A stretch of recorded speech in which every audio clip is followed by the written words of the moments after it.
Les livres terminés, les livres en cours et ce que j'aimerais bien lire par la suite et quelques réceptions. C'est un peu tout ce dont je vais vous parler aujourd'hui. Bonjour à tous, j'espère que vous allez bien. Ici, on a enfin du soleil. Il va faire 18 degrés apparemment aujourd'hui, ce qui est vraiment étonnant, surprenant et j'ai hâte de voir ça. Euh, on en a marre de l'hiver ici, c'est fatigant, c'est gris, il y a beaucoup plu là ces derniers jours. Donc ça fait vraiment du bien de voir un ciel bleu avec du soleil. Bon, j'ai même là dû baisser un peu la persienne pour pouvoir me filmer, sinon j'ai trop de soleil qui est sur le visage. Mais je préfère faire ça qu'avoir un ciel tout gris, qui pleut, qui fasse froid, qui est plein d'humidité. Ça dure trop depuis des semaines. Allez, c'est parti, on commence par les livres qui ont été terminés la semaine dernière. Je vais vous parler de Ce qu'il reste de la Greeneraie de Julie Madon et aux éditions Erol. Donc je l'ai lu en lecture commune avec le Book Club Erol, donc pas forcément toutes les personnes, mais une grosse partie des gens qui sont dans le partenariat avec cette maison d'édition. Donc ici, on est plutôt dans une fiction contemporaine. On est dans une histoire où on a Ambre, une jeune fille de 17 ans, qui passe tous ses étés avec sa famille dans la maison du grand-père, donc la Greeneraie, elle s'appelle cette maison, et c'est dans le sud de la France. Là, on va se rendre compte que Ambre va vivre un été un peu différent, tout simplement parce qu'elle va découvrir dans le grenier de son grand-père un objet qui va susciter beaucoup de mystères, beaucoup d'interrogations, beaucoup de questions, et pour lequel elle va faire pas mal d'investigations, elle va essayer de faire pas mal de recherches. À côté de ça, en parallèle, on a l'histoire d'un garçon qui a peut-être à peu près le même âge, et ça se passe aussi en été, et il écrit dans un carnet un peu sa vie, ce qui se passe pendant ces journées d'été. Donc on essaye de comprendre qui est ce garçon tout au long du livre, et donc voilà, on a vraiment beaucoup de mystères en fait par rapport à ce garçon, mais aussi par rapport à l'objet que Ambre a découvert. Et donc, au fur et à mesure, on va avoir beaucoup plus d'informations, beaucoup plus d'éléments qui vont être dévoilés pour qu'à la fin, on puisse savoir un peu quelle est la résolution de tous ces mystères. Et franchement, c'est sympa. C'était une histoire que j'ai bien aimée parce qu'en fait, Ambre, c'est une fille qui est un petit peu naïve, qui est un petit peu lunaire. Elle n'est pas sûre d'elle-même. Elle reste un petit peu dans le passé alors qu'elle est devenue adulte. On voit que c'est pas une fille qui est parfaite, qui a tout pour elle. Et donc c'est ça qui est aussi intéressant parce qu'en fait c'est pas forcément le personnage principal dont on attend dans tous les bouquins. Donc j'ai bien aimé voir un peu pas sa faiblesse, mais un peu sa vulnérabilité, ce genre de choses quoi. Après, on y parle beaucoup de famille, de mystères, d'histoires de maison, de généalogie, un peu tout ce qui s'est passé pendant des décennies dans une maison, les mystères qu'une maison peut détenir, quoi. Donc c'est pas mal, c'est une bonne histoire. Je vous encourage à aller le lire si jamais vous aimez ces thèmes-là. Ensuite, j'ai terminé en 2 jours, j'ai lu en 2 jours, c'est Les Disparus. Là, on passe dans un tout autre genre, on est dans un thriller. Donc, Les Disparus de Jessie Garcia aux éditions City. J'ai bien aimé parce que on a beaucoup d'action, on a beaucoup de rebondissements, on a beaucoup de mystères, de suspense. On est ici dans une histoire où on a Stéphanie et Jasmine qui n'ont rien en commun. Il y en a une qui est directrice de l'information d'une chaîne de télé et l'autre, Jasmine, elle est juste serveuse dans un bar et elle fuit une relation abusive. Donc elles ne vivent pas dans le même monde, elles n'ont pas les mêmes moyens, voilà, tout ça. Et donc alors qu'elles ne se connaissent pas, elles ont juste pris le même avion, elles vont se retrouver sur le même rang et elles vont commencer à discuter, à apprendre à se connaître un peu. Et quelques jours après l'atterrissage, en fait, elles vont envoyer des messages à leurs amis. Et ce qui est vraiment troublant, c'est que les deux vont expliquer à leurs amis qu'elles sont tombées amoureuses du même homme. Donc c'est Trent McCarthy. Et donc ça va susciter beaucoup d'interrogations pour nous, en tant que lecteurs, parce qu'on va voir ça, pour leurs amis, pas forcément, parce qu'ils ne savent pas que 2 femmes disent avoir rencontré le même homme, mais on va se rendre compte à la fin du bouquin que, l'histoire est vraiment truc de fou, quoi. Et donc, elles sont officiellement portées disparues à un moment donné parce qu'il n'y a plus du tout de message, plus rien du tout. On ne sait pas ce qui leur est arrivé à un moment donné parce qu'il n'y aura plus du tout de message et on va peut-être croire qu'elles sont mortes, qu'elles ont été tuées par cet homme. On n'en sait pas trop plus, mais ce qui est bien, c'est qu'en fait, chaque chapitre est un peu raconté par un des amis ou des personnes proches de ces 2 femmes. Et ce qui nous permet d'essayer toujours de nous rapprocher un peu de la vérité, mais c'est pas évident parce qu'il y a des mensonges par-ci, par-là. On ne sait pas tout de suite, et quand l'un parle et que l'autre va parler, ils vont pas forcément parler des mêmes choses. Donc ça prend un peu de temps à essayer de comprendre l'histoire. Et donc c'est divisé en plusieurs parties le bouquin. Et donc ce qui est bien, c'est qu'on a aussi même le point de vue de cet homme qu'on ne connaît pas du tout. Et finalement, à un moment donné, on sera à sa place et on verra la situation avec ses yeux. Donc c'est vraiment intéressant. Donc comment cette disparition, elle peut être vue de tous les points de vue. Et c'est ça qui est très très très bien fait. Donc j'ai bien aimé. Si vous aimez les thrillers où il y a pas mal de choses qui se passent, où il y a pas mal d'action. Après, c'est pas noir. C'est pas dans ce genre de thriller-là où vous allez voir plein de meurtres, du noir, du sang, ce genre de choses. C'est plus un peu dans le psychologique, encore une fois, ici. Voilà, donc franchement, n'hésitez pas à les lire si les thèmes que j'ai évoqués, et en tout cas la manière dont c'est raconté, ça vous parle. C'est très fluide, c'est bien écrit, enfin, j'ai rien à dire par rapport à ça. Bah, je vous dis, je l'ai dévoré en un week-end, donc il m'a tenu, en tout cas en haleine, j'ai bien aimé, moi. Et le dernier livre que j'ai terminé, donc la semaine dernière, c'est ce petit manga, que j'en avais peut-être déjà parlé vite fait, je ne sais plus, que j'ai emprunté à la médiathèque, c'est The Sound of My Soul. Et en fait, on y parle ici, donc c'est aux éditions Akata et de Saito. L'auteur, c'est Rin Saito. En fait, on est dans une histoire ici où on va parler de handicap, de musique et de solidarité. On a Mizuki qui a 11 ans, il vit avec une hypoplasie cérébrale, donc ça provoque chez lui en fait une paralysie partielle. Et malgré son jeune âge, il va connaître déjà un peu son rêve, c'est devenir un violoniste professionnel. Donc il va être aidé par son ami sourd, il va s'entraîner sans relâche pour trouver le bon rythme et surtout sa propre manière de jouer et de s'exprimer. Et tandis que les semaines passent et que le passage en année supérieure approche, Mizuki va devoir faire face au validisme de la société. Donc on va se rendre compte, on va voir en tout cas que voilà, du fait de sa maladie, ben, c'est pas évident parce que les gens autour de lui, les élèves de l'école vont se moquer de lui parce qu'au départ il est dans une institution privée avec d'autres enfants qui ont des soucis, comme son copain qui est sourd par exemple, où bah, ça se passe bien, voilà, il est bien intégré. Et on va lui demander d'aller à l'école normale. Et donc là, ça va être plus compliqué pour lui parce que comme avec cette dysplasie cérébrale, il a du mal à garder l'équilibre, il peut tomber quand il marche par exemple, et d'autres choses. Et donc on va lui dire, tu circules dans le collège avec une chaise roulante. Quelqu'un sera toujours avec toi, il va pousser le siège, le fauteuil roulant pour aller de classe en classe. Donc les gens vont se moquer de lui, les élèves de sa classe, tout ça, et donc il va pas forcément se faire d'amis. Mais son violon sera vraiment quelque chose qui va l'aider à avancer. Et lui, son but en fait, c'est de pouvoir faire en sorte que lorsqu'il joue, son ami qui est sourd puisse pas forcément entendre parce qu'il est sourd, mais puisse sentir quelque chose, puisse sentir la musique à travers ses autres sens en fait finalement. Et c'est ça que j'ai beaucoup aimé parce qu'on y parle vraiment d'amitié, de différence, les handicaps, tout ça, et c'est pas des thèmes qui sont vraiment faciles à aborder. Et moi je trouve que c'est vraiment bien fait dans ce manga-là. Donc il y a plusieurs tomes, je n'ai pas regardé, je me rappelle plus combien il y en a. Ah bah il est écrit, voilà, c'est simple. C'est une série en 4 tomes, donc c'est vraiment pas long. Et je trouve que c'est bien fait. Donc moi j'ai lu le premier, je pense que je lirai les 3 prochains, puisque une série de 4 tomes, ça se lit très rapidement, c'est vraiment bien. Voilà, donc c'est un peu les livres que j'ai terminés la semaine dernière, donc quand même 3, c'est beaucoup. Cette semaine, je pense que ce sera plus light. Bon, après, il y a les e-books et les audios qui sont aussi autour, mais j'ai pas terminé. Donc je suis toujours dans l'audio de Le Chant des prophètes, du prophète, que je n'ai pas avancé là, parce que j'avais un problème avec ma voiture, et du coup, je pouvais pas mettre l'audio. Un problème de son. J'arrivais pas à mettre, en tout cas, ça sur le son de la voiture. Donc, je pouvais pas avancer. C'est dommage parce que j'ai fait pas mal de route la semaine dernière. Mais du coup, il faudrait que je fasse plutôt quand je fais à manger ou le ménage. Comme ça, ça devrait aller juste mon téléphone. Parce que j'ai hâte de le terminer. Il me reste un petit peu moins de 4 heures. Et j'arrive toujours pas à savoir dans quelle catégorie le mettre. Donc, j'ai besoin de l'écouter en entier. Si vous le faites en audio, il dure 9h09. Moi, je l'écoute je n'accélère pas en fait, donc je le mets pas plus rapide. Je suis toujours dans la lecture de 1000 soleils splendides de Khaled Hosseini, du mal à le dire.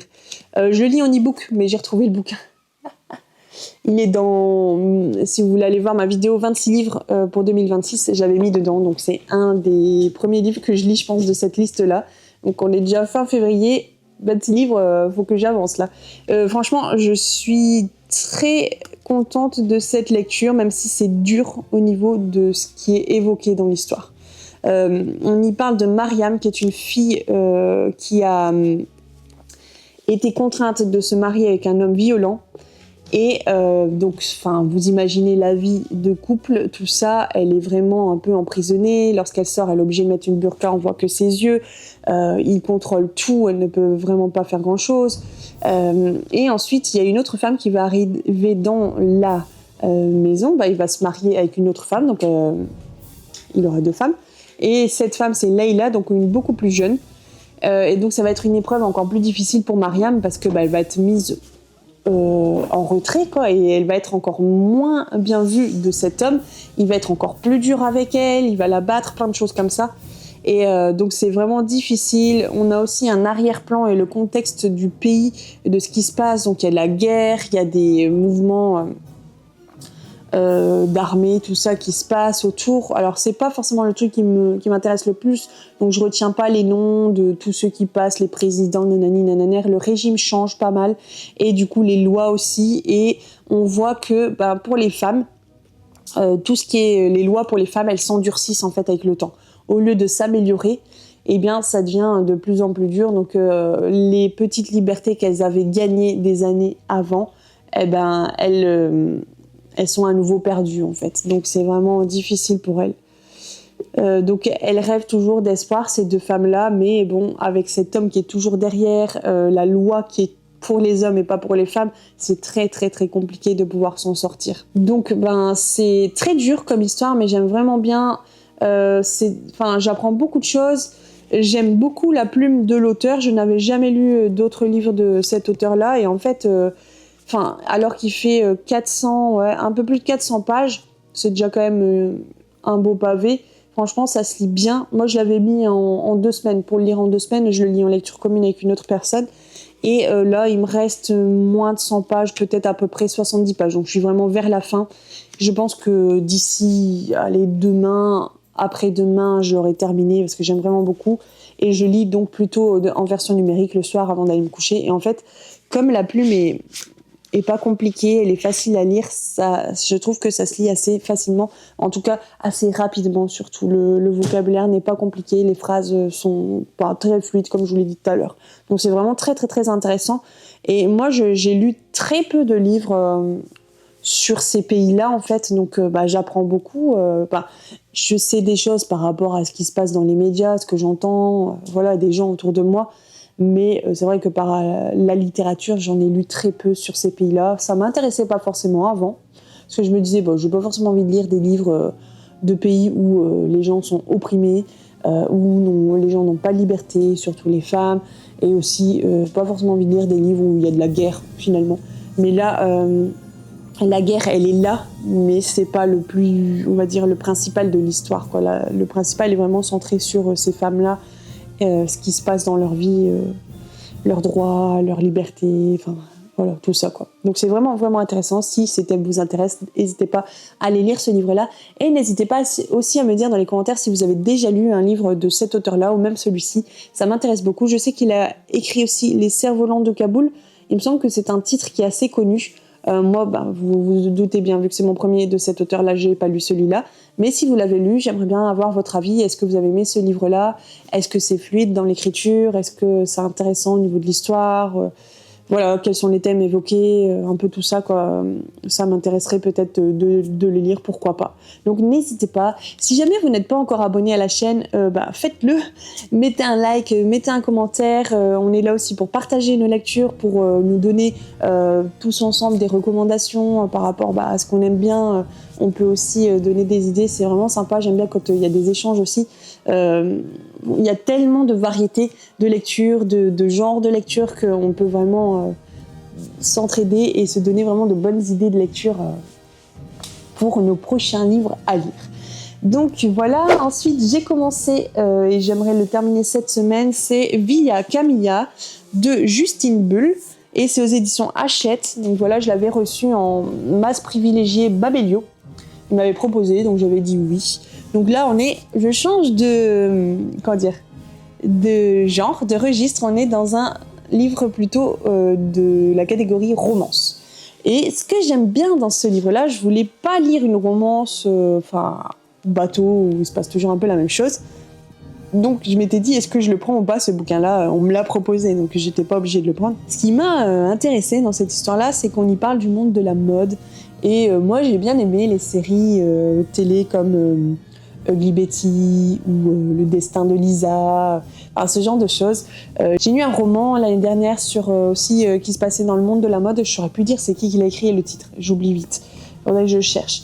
Mais j'avais bien aimé, j'aime bien lire une fois de temps en temps sur ce monde-là parce que c'est pas un monde dans lequel j'évolue. Je ne suis pas la personne qui va suivre les tendances de mode et tout. Ça change tellement que, acheter toujours des vêtements et être à jour comme les stars et autres, ça m'intéresse pas. C'est trop compliqué, quoi. Je laisse ça pour d'autres personnes. Mais j'aime bien voir, ou en tout cas lire des choses sur ce monde-là, c'est pas mal. Donc ce livre-là parle de ce thème-là, et aussi dans cette histoire, on va y parler d'une maison où des amis se retrouvaient chaque été, je pense, et à cette période-là, ils faisaient un jeu dans la maison. Un des exemples, c'est de ne pas rentrer dans la maison par la porte d'entrée. Donc il faut qu'ils entrent par une fenêtre. Après, ils doivent jouer à un jeu de cartes et celui qui perd, il doit dire un secret. Voilà, il y a plein de choses comme ça. Et je trouve que c'est pas mal d'allier ce monde un peu de la mode avec un jeu qui se passe entre des amis qui se revoient chaque été. En tout cas, ils essayent. Et donc voilà, j'en suis que à la page 45, donc je peux vraiment pas vous dire grand chose, mais je sais qu'on a 2 personnes qui vont être au-dessus de tout, qui seront un peu les personnages principaux de l'histoire. Donc on a une fille qui est Emma, c'est une créatrice de mode en vogue, et on a à côté de ça Caleb, qui est le jeune héritier d'une célèbre maison de haute couture. Il y a un peu de tension entre eux, et on se doute bien que cette tension-là va se changer en quelque chose d'un peu mieux dans le reste du bouquin. Mais bon, moi, c'est ce que je suppose et je crois que c'est ce qui va se passer. Mais on ne sait pas trop comment ça va se passer. Donc voilà, j'en suis que à la page 40 sur à peu près 400 pages aussi. Il est quand même assez long. Donc à voir ce que ça va donner. Mais c'est bien écrit, c'est sympa et j'aime bien vraiment l'idée d'allier ce jeu de maison avec le monde de la mode. C'est pas mal du tout. Et l'amitié aussi entre des gens. Voilà, donc c'est tout, je pense, pour les livres en cours de lecture. Donc je dois terminer cette semaine 1000 soleils splendides, Villa Camilla, Le chant du prophète, ce serait vraiment bien en audio. Et en e-book, j'ai commencé aussi, j'ai pas terminé, Rien ne sera plus pareil. Et il y en a un autre que j'ai commencé aussi, je ne sais plus le titre, donc je vais vous le dire tout de suite. Variation de Rebecca Yarros. Donc j'avais déjà lu, je pense, un livre d'elle, mais je ne sais plus lequel. Et donc là, vous imaginez bien, on sera aussi dans une romance. J'ai lu 8% du livre, donc je le lis je me le fais en audio. C'est pas un livre audio que j'ai, mais quand je suis dans la voiture, je mets en fonction audio comme ça. Il y a le narrateur qui raconte, qui le lit à ma place et ça permet de lire le bouquin. Voilà, donc je peux pas trop en dire plus parce que j'en suis un peu au début aussi, mais on sait que c'est un peu... Il y a des filles qui sont dans une famille aisée, qui ne sortent pas trop avec les autres, qui sont dans des milieux sociaux un peu moins élevés. Et donc en fait, il y a des frères qui vont sauver 2 filles de cette famille-là de leur bateau qui était en train de s'échouer. Et à partir de là, il y a des relations qui vont se mettre en place, mais normalement, c'est plus ou moins interdit parce qu'ils ne sont pas forcément du même milieu. Donc j'en suis juste là pour le début. On sait que ces filles-là, leurs parents sont très carrés et ne leur laissent pas autant de liberté qu'elles le voudraient. Voilà, j'en sais pas plus. Je vous en parlerai plus quand j'en saurai davantage dans les prochains vlogs. Voilà. Je pense que c'est terminé par rapport à ça. Au niveau des réceptions, je vous mets une autre vidéo que j'ai filmée hier ou avant-hier avec un gros colis que j'ai reçu dans lesquels on ira plutôt dans des BD de grand angle édition, Draco, Bambou, et il y a aussi je sais plus, une autre maison d'édition, mais je me rappelle plus le nom exact de la maison d'édition. Donc je vous montrerai ça dans la vidéo, dans la deuxième partie de cette vidéo. Et sinon, j'ai reçu un thriller de Mera Édition. Ça m'en fait 4 de cette maison d'édition qu'ils ont envoyé en même pas un mois, et j'en ai pas encore lu un, donc faudra que je me dépêche pour en lire, pour pas avoir trop de retard. Donc ici, on est dans L'homme sans sommeil de Antonio Lanzetta. Au lendemain de la Seconde Guerre mondiale, on a Bruno, 13 ans, qui survit tant bien que mal dans un orphelinat près de Salerne, où il est la cible des brimades incessantes des autres pensionnaires. Seule son amitié avec Nino, un nouvel arrivant qui n'hésite pas à le défendre, lui offre un fragile refuge. Lorsque l'été arrive, les deux garçons sont envoyés travailler chez les Aloya, une riche famille installée dans un manoir isolé. Bruno y rencontre Katrina, une fillette étrange et solitaire qui l'attire dans les étages interdits et les zones d'ombre de la maison. Mais très vite, le jeu tourne au cauchemar. Chaque nuit, Bruno est assailli de visions terrifiantes qui le laissent épuisé au réveil. La découverte de plusieurs cadavres en état de décomposition sur la propriété fait basculer l'été dans l'horreur. Le manoir semble hanté par un passé que tous connaissent, mais que personne n'ose nommer. À mesure que les silences s'épaississent, Bruno comprend que certaines vérités ne se racontent pas. Elles s'imposent, rongent l'âme et volent le sommeil. Entre tensions sourdes et tragédies intimes, Antonio Lanzetta construit une œuvre marquante, devenue une référence de l'horreur italienne moderne. Donc on est ici dans un thriller, roman policier. Ça a l'air vraiment très très très intéressant. Ça me donne bien envie. Et là, ils nous ont donné une petite feuille avec des titres qui sont sortis dans leur maison d'édition. Hop. Et dans ces livres-là, j'en avais déjà lu un ou deux, mais je ne sais plus lesquels. Celle qui a survécu, je pense que je l'ai lu, et c'est tout. Ouais, j'en ai lu d'autres, mais c'est pas dans cette liste-là. Bref, j'aime bien les livres qu'ils font, j'en ai lu 2-3 et j'avais bien aimé. Voilà, donc ça c'est réception, et je vous montre, avant de faire la deuxième partie de la vidéo, les livres que j'avais empruntés à la médiathèque. Alors j'avais envie de faire une vidéo sur des livres qui parlent un peu du thème de l'amour au moment de la Saint-Valentin, mais j'ai pas eu le temps. Donc du coup, je vous montre les livres que j'avais empruntés et que je comptais vous montrer. J'avais pris plusieurs thèmes. Non, j'avais pris des livres de plusieurs genres différents, parce que j'aime bien vous montrer toujours des choses éclectiques. J'avais pris en fiction contemporaine Geoffrey Gabriel qui a écrit « Et l'amour continue » aux éditions La Loupe. La Loupe, oui, c'est ça. Je ne connais pas cette maison-là, édition de La Loupe. Hop, c'est un... Ah oui, d'accord, c'est parce que c'est un livre, j'avais pas fait attention, qui est écrit en grosses lettres. C'est pour les personnes qui ont un peu du mal à voir. Du coup, c'est très gros, donc il peut se lire vraiment très vite, puisque ouais, c'est très très très gros. C'est bien, ça fait pas du tout mal aux yeux. Il y a même, ouais, parce qu'il y a 400 pages, mais enfin, ça fait peut-être 200 pages en fait si on mettait dans la police d'écriture qu'on a d'habitude. Donc ça a l'air pas mal. C'était une histoire qui se passe à Marseille avec Louis qui est veuf et solitaire depuis 10 ans. Il est amoureux des livres et des vieilles voitures. Et il se sent trop jeune pour son nouveau statut de retraité, mais pas assez pour courir le long de la corniche. Et alors il va s'inscrire sur un site de rencontre et il va faire la connaissance d'Aurore. Elle est libraire, divorcée, mère de 2 grands-enfants. Et elle fonde peu d'espoir sur un nouveau départ. Mais pourtant, lorsque ces 2 âmes solitaires vont se rencontrer, une belle promesse d'éternité se dessine. Leur amour estival naissant est brutalement interrompu par un événement inattendu. Je trouve que la 4e de couverture est assez mystérieuse. Après, je nous ai pris un roman graphique qui s'intitule Amour minuscule. Ça a été écrit par Teresa Radis et Stefano Turconi aux éditions Glénat.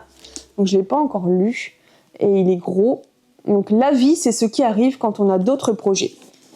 Hop. Et au niveau des images, je peux vous montrer là. Donc c'est la 4e de couverture là. Ce que je viens de vous dire, il n'y a pas d'autres textes, donc je ne peux pas vous en dire plus. Mais ça a l'air pas mal. Donc si j'ai le temps, je le lirai. Mais il est gros, donc ça prend un peu de temps. Et donc ensuite, j'avais pris un thriller. C'est Gilda Piersanti qui a écrit Un amour parfait. Donc là, vous êtes dans une histoire où on a la vie de Lorenzo qui n'a pas d'ombre, sa carrière est au zénith, son couple se porte à merveille et ses enfants l'adorent. Jusqu'à ce soir où il la revoit au bar de l'hôtel. Laura, l'amour de ses 18 ans. 30 ans plus tôt, il a failli mourir pour elle. Le hasard l'a-t-il remise sur son chemin pour faire renaître le passé ou pour faire disparaître le présent ? Une femme fatale ne revient jamais pour réparer ses fautes, mais pour continuer son œuvre de destruction. Elle est revenue et elle lui dit qu'elle l'aime encore. Mais doit-il la croire ? Lorenzo est prêt à tout pour l'avoir de nouveau dans ses bras. Prêt à tout, même à tuer ? Avec Un amour parfait, Gilda Piersanti signe un thriller psychologique d'une puissance redoutable où la passion amoureuse prend la forme d'une fascination venimeuse. Commence alors une lente descente aux enfers. Il a l'air aussi très intéressant. Et j'avais pris, je pense, un album jeunesse, mais je l'ai pas là juste avec moi. Donc j'avais pris vraiment des livres de genres différents pour parler vraiment au maximum de personnes. Bon, vous imaginez que je vais pas forcément tout lire, donc mais ils ont l'air bien intéressants. Et après, j'avais pris un livre complètement différent, mais ça c'est parce que c'était une autrice dont je vous en ai parlé dans la vidéo Les auteurs à lire en 2026, c'est Amélie Antoine, je vous en ai déjà parlé, une autrice que j'ai bien appréciée dans 1096 jours, donc une fiction historique plus pour les ados. Pourquoi tu pleures, un thriller vraiment haletant. Et je pense que j'avais lu encore un livre d'elle, c'était Pourquoi... Non, pas pourquoi. Jusqu'où iront-ils? Quelque chose comme ça. Et c'était aussi pour les jeunes. Et ça parlait du harcèlement scolaire. J'avais trop aimé les 3 bouquins écrits avec une narration complètement différente les uns des autres. Donc du polar, de la fiction historique et puis du contemporain, on va dire. Donc vraiment, elle excelle dans plusieurs genres différents. Elle va écrire des livres pour les adultes, mais aussi pour les plus jeunes. Et franchement, je trouve que c'est vraiment génial tout ce qu'elle fait. Donc j'avais emprunté, il est à la médiathèque, donc celui-ci, Fidèle au poste. Ici, on est en mai 2013, on a Chloé et Gabriel qui sont mariés depuis plusieurs années. Ils mènent une existence heureuse à Saint-Malo jusqu'au jour où la jeune femme se noie accidentellement au cours d'une baignade matinale. Gabriel, incapable de surmonter seul son chagrin, se décide à chercher du soutien auprès d'un groupe de parole. Il fait alors la connaissance d'Emma, une photographe récemment arrivée en ville qui l'aide à traverser cette épreuve du deuil. Mais Chloé semble toujours très présente et étonnamment vivante aux yeux de Gabriel qui ne parvient pas à l'oublier et à se reconstruire. Et si la réalité n'était pas celle à laquelle le jeune veuf se raccroche? Une intrigue à 3 voix qui ne vous emmène jamais là où vous l'attendez. Et ce qui était rigolo, c'est qu'en fait, en dessous, il est écrit « Amélie Antoine, jeune trentenaire, vit à Lille. Fidèle au poste, son premier roman a connu un incroyable succès sur Internet avec déjà plus de 25 000 lecteurs. Mais elle vit à Lille, donc elle habite à... Enfin, si elle vit encore à Lille, elle est à 25 minutes de chez moi, quoi. Et c'est une autrice que j'apprécie beaucoup. Donc si un jour... Je suis pas forcément du genre à aller voir les auteurs, faire des dédicaces, ce genre de trucs, mais elle, ça m'intéresserait bien peut-être de discuter un peu avec parce que je vais essayer de lire vraiment un maximum de ses bouquins. J'aime vraiment beaucoup la manière dont elle construit ses histoires, le fait qu'elle écrive aussi d'autres genres, pas un seul type d'écrit, et c'est vraiment bien. J'adhère complètement à son écriture, donc c'est super. Voilà, je vais vous laisser ici parce que cette vidéo sera un petit peu longue, je pense. J'espère que je vous ai donné des idées, des recommandations de lecture. N'hésitez pas vraiment à venir dans les commentaires et à me dire ce que vous êtes en train de lire en ce moment. Est-ce que vous avez eu un beau coup de cœur là dans les jours qui se sont passés au mois de février? N'hésitez pas à me dire ce que vous comptez lire. Est-ce que vous aussi vous avez des auteurs qui vous ont plu et dont vous avez envie de découvrir un peu plus de bouquins? Enfin, n'hésitez pas vraiment à venir parler. N'hésitez pas à parler aussi de genres dont je ne parle pas forcément, mais moi je suis assez ouverte et j'aime bien aussi lire des choses qui me sortent de ma zone de confort. Donc n'hésitez pas aussi à proposer des genres des genres pour lesquels je ne suis pas forcément à l'aise à fond, en tout cas pour lesquels je ne parle pas beaucoup sur la chaîne parce que tout simplement j'en lis pas beaucoup. N'hésitez pas vraiment à vous abonner, à mettre un like, à booster la vidéo, à partager, à aller voir d'autres vidéos de la chaîne. Et puis on se revoit très vite pour une prochaine vidéo. Donc samedi, je vous parlerai de Mars au féminin avec des thrillers écrits par des femmes, par des autrices. Voilà. Et à mercredi prochain pour une prochaine vidéo sur un vlog hebdomadaire. On verra si j'aurai le temps de faire aussi une vidéo sur l'écriture parce que ça a pas mal avancé aussi. Ça, c'est plutôt le lundi quand je peux. Voilà, en attendant, je vous souhaite de passer de belles journées. J'espère que vous aussi, vous aurez un peu de soleil comme nous aujourd'hui et que vous pourrez en profiter. Bronzer un petit peu, non? Il y a encore un peu tôt pour ça. Mais voilà.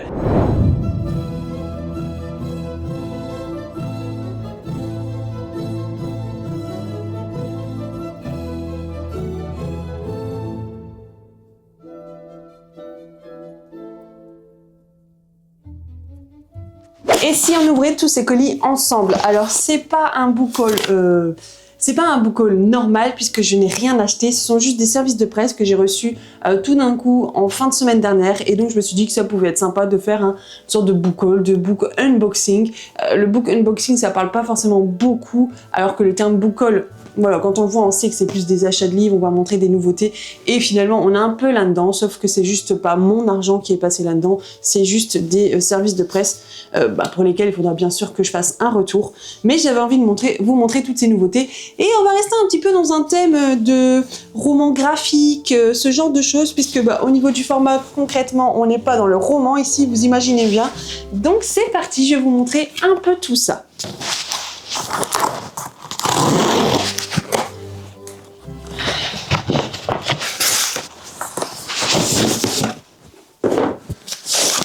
Deux colis. Donc je vous montre d'abord le premier, le plus gros, c'est ici. Et donc on a 1, 2, 3, 4, 5, 6, 7 romans graphiques à vous présenter. Donc c'est moi qui les avais choisis dans un catalogue.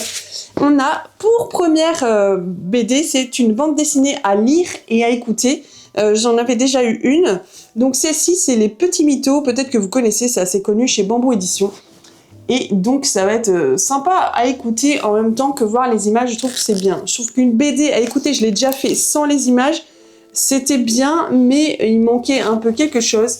Et du coup, là j'ai les deux, donc ça va être vraiment sympa de pouvoir lire cette BD. C'est quelque chose d'assez comique au niveau du genre. Donc je me dis, c'est toujours bien aussi de lire un peu des choses qui sont un peu plus tranquilles, plus drôles, où on ne doit pas trop réfléchir. Moi j'aime bien quand j'ai des choses un peu longues, difficiles, avec des sujets qui sont pas forcément joyeux, ou si c'est un peu historique où il y a beaucoup de dates, il faut se rappeler de beaucoup de choses, j'aime bien intercaler entre deux des livres un peu plus cool, soit des romans feel good, ou alors des BD, des mangas, des albums jeunesse. Ensuite, j'ai celui-ci, c'est Studio Dance Academy, donc c'est un premier tome de Lilou Massé, Becca et Clémence Perrault, toujours chez Bamboo Édition, et donc là, on est plus pour des jeunes filles, des petites filles, donc il y a plein de tomes, je vois ici, il y en a déjà 2, 4, 6, 8, 10, 12, 13, ça c'est le tome 1, et je me dis, ça c'est une BD qui pourrait clairement plaire à mes nièces, donc... hop, voilà, je vous montre un peu les images si jamais vous avez des enfants à la maison, des jeunes filles. Ça pourrait peut-être les intéresser. Et donc il sort le 26 février. Ensuite, j'ai ici, celui-ci me faisait vraiment envie pour ceux qui aiment tout ce qui est roman historique, fiction historique. Alors celui-ci, vous pourriez vraiment aimer. C'est Pour quelques miettes de pain. Donc le passage à l'âge adulte dans la Pologne post-soviétique, donc aux éditions Aventuriers d'ailleurs, et c'était écrit par Kasia Babis. Donc c'est une grosse pavasse de romans graphiques, et je vais vous lire la 4e de couverture, parce que moi quand j'avais vu ça, ça m'avait vraiment trop intéressée, je vous montrerai les illustrations juste après. Pour ce cher pays où quelques miettes de pain nous font nous élever pour atteindre la grâce du ciel. My Little Song, Cypriane Camille Norwid. Pologne, fin des années 1980. Du jour au lendemain, la Pologne passe du communisme au capitalisme. Le pays est alors confronté à de graves pénuries alimentaires, au mécontentement des travailleurs et à une inflation galopante. C'est à ce moment-là que Kasia Babis voit le jour. Dans l'ombre de ces changements, la jeune femme grandit, passant d'adolescente rebelle à militante politiquement engagée. Elle se forge ainsi ses propres convictions, chaque nouvelle expérience lui rappelant que les mutations sociales de son pays ont des répercussions profondes sur sa vie personnelle. Avec un savant équilibre entre l'intime et la géopolitique, Kasia Babis raconte son combat pour défendre ses valeurs progressistes, alors que son pays prend la direction opposée. Pour quelques miettes de pain est un récit initiatique, non seulement celui de son autrice, mais également celui de la Pologne en tant qu'État moderne. Donc ça m'intéressait beaucoup parce que ça parle de la Pologne, c'est mon pays d'origine forcément aussi, et du coup j'avais envie d'en savoir un peu plus sur cette histoire, sur cette femme. Ça sort le 25 février 2026, et je vous montre quelques images, si j'arrive à bien les faire tourner pour que vous voyez à l'écran. Voilà. Donc il y a vraiment, c'est très noir, il n'y a pas beaucoup de couleurs. Voilà un peu ce que ça donne.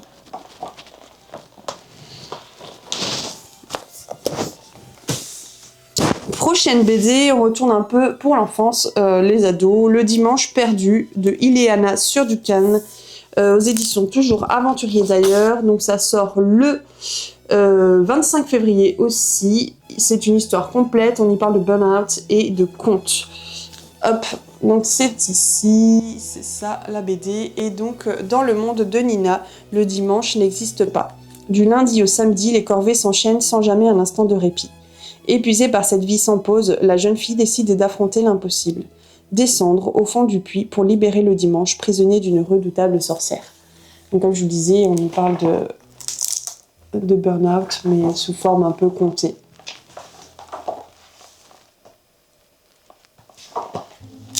Donc ça a l'air pas mal aussi comme histoire. Une suite, mais qui peut se lire seule. Je vous en avais déjà parlé avec Hiver à l'Opéra.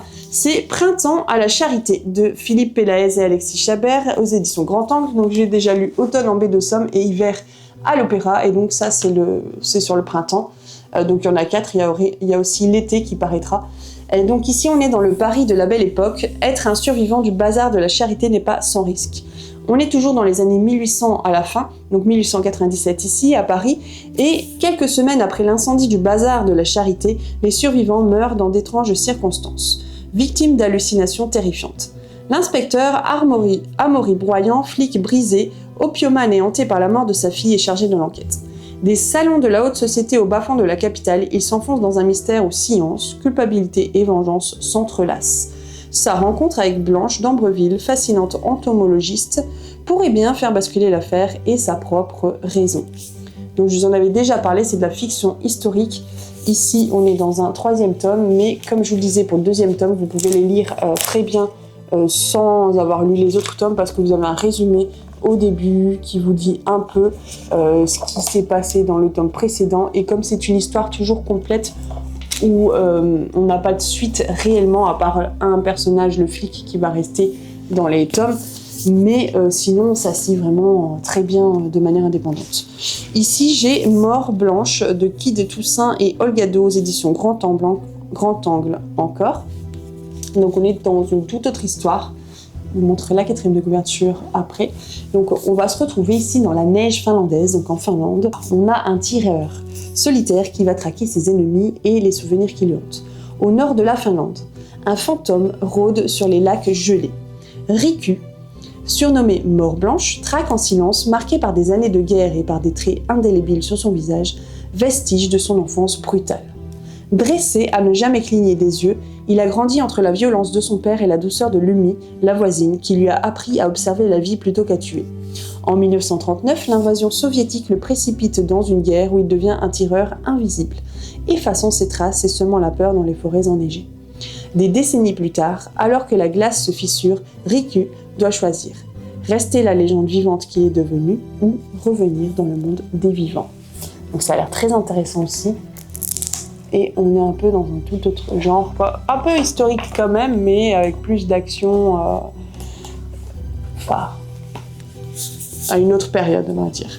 Et celui-ci, je pense qu'ils sortent tous le 26 février, 25 février, et c'est une histoire complète, d'accord ?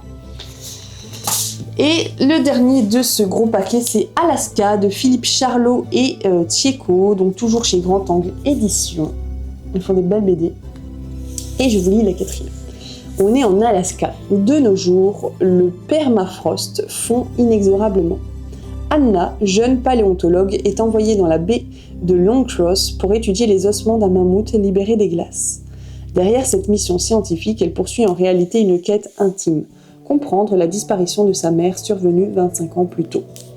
Isolée au bout du monde, entre une hôte aussi glaciale que son territoire et un trappeur trop charmeur pour être honnête, elle découvre vite que Long Cross n'est pas un havre paisible, mais plutôt un piège où le danger se cache derrière chaque secret enfoui.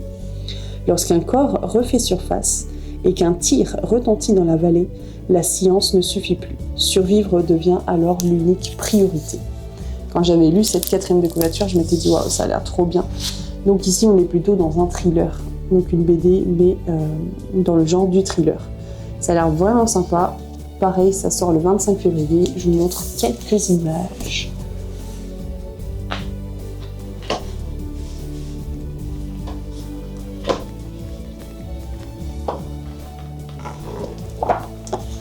Et il nous reste un colis à ouvrir que je vais faire tout de suite.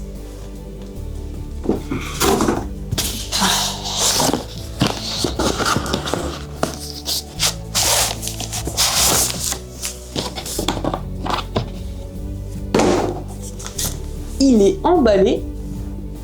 Ah, j'avais pas vu qu'il y avait une image. Avec une jolie image devant. Alors, qu'est-ce que c'est?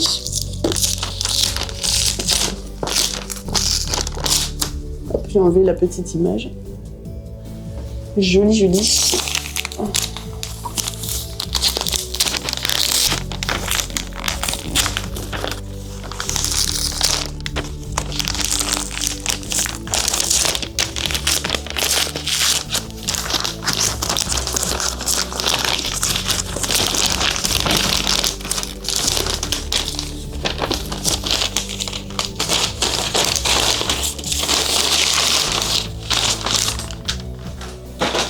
Waouh, il est trop beau. Et c'est chez les éditions Draco de Andrea Casaran, Les Enfants du Bois. La couverture est magnifique.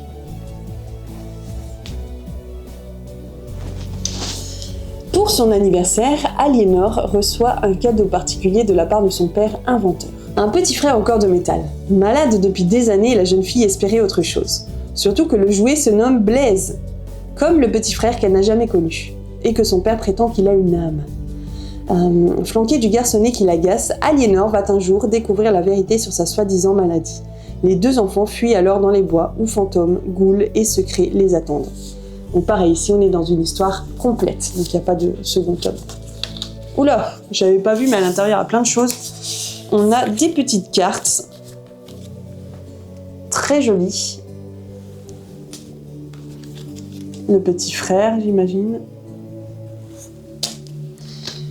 Alors le Young Adult, le Young Adult, quand le 9e art s'empare d'un phénomène littéraire. Donc on a un petit carnet ici avec des titres spéciaux Young Adult, donc c'est pas mal. Et après, qu'est-ce qu'on a? L'affiche de presse, donc Les Enfants du Bois, qui sort le 25 février aussi. Voilà, c'est un conte sombre où une étrange fratrie affronte différents monstres, à commencer par leur propre père. Et je finis par vous montrer quelques images de la BD.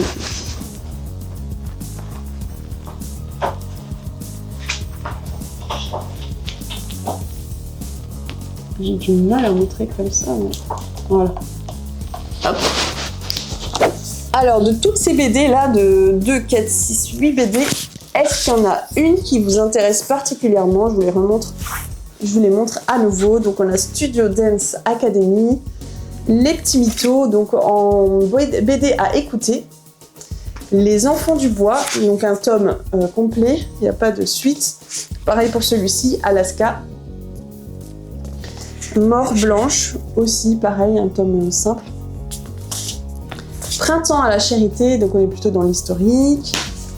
Ici, Le Dimanche perdu, un peu fantaisie. Pour quelques miettes de pain, donc plutôt historique et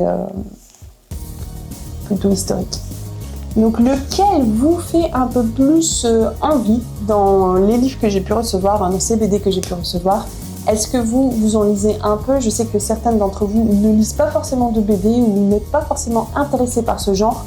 Est-ce que vous seriez prêt à lire une BD si c'était dans un genre que vous aimez particulièrement, du thriller, du feel-good, de l'historique? Est-ce que ça pourrait peut-être vous pousser à aller lire une BD? Ou alors tout simplement vous n'êtes pas du tout... Attends, comment on peut dire ça? Ou alors tout simplement vous n'êtes pas du tout sensible à ce type de format, les livres illustrés, pour raconter des histoires. Je vais vous laisser ici pour aujourd'hui. J'espère que cette vidéo vous a plu. N'hésitez pas à vous abonner si ce n'est pas encore fait, à mettre un like, à commenter, à booster la vidéo. Et puis on se retrouve la semaine prochaine pour un nouveau thème. Je vous souhaite vraiment de passer de très bonnes journées. À très bientôt. C'était Aurélie, les mots d'or.